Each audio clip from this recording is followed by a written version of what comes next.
According to the Post today, in this remarkable story by Greg Miller, Greg Jaffe, and Philip Rucker, there's an important national security story to tell about the consequences of Trump refusing to admit to or grapple with in any meaningful way the fact that Russia interfered meaningfully in the election that made him president. Quote, "The result is without obvious parallel in U.S. history, a situation in which the personal insecurities of the president, his refusal to accept what even many in his administration regard as objective reality, has impaired the government's response to a national security threat." According to the Post's reporting, these are just some of the other important pieces of news they broke today.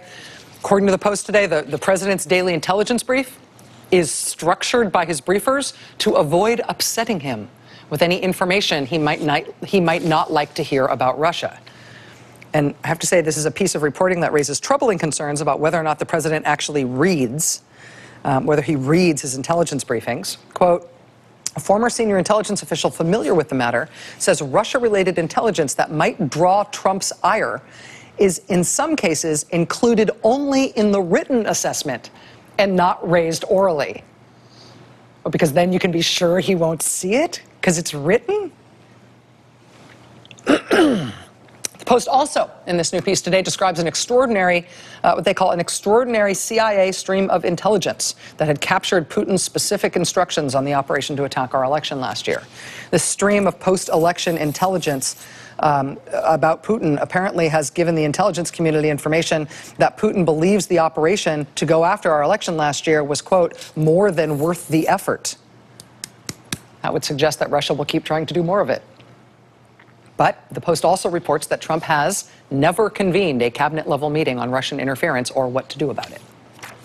In terms of the National Security Council, quote, "One former high-ranking Trump administration official said there is an unspoken understanding within the NSC that to raise the matter of Russia is to acknowledge its validity, which the president would see as an affront."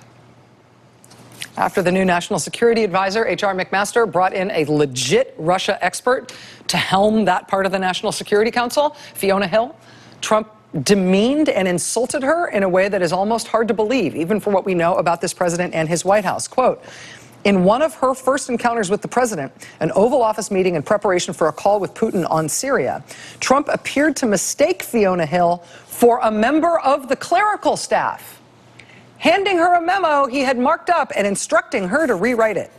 When Hill responded with a perplexed look, Trump became irritated with what he interpreted as insubordination, according to officials who witnessed the exchange.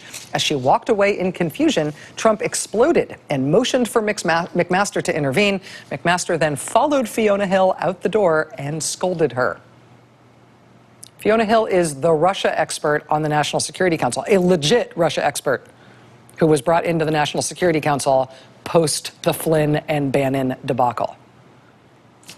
Just remarkable. We've got Greg Miller here to talk about some of this remarkable reporting, including the damning and brand new revelation that even after the Trump administration got caught planning to unilaterally lift sanctions on Russia, and Congress got alerted to that fact and blocked them from doing it, even after those efforts were exposed by Congress and exposed in the press and became a subject of great scandal and great consternation in Washington, even after all that, the administration and specifically Secretary of State Rex Tillerson reportedly continued to offer the Russians in secret that the Trump administrations would help them out on sanctions, that they were happy to give them back some of what Obama had taken away in punishment for them hacking our election.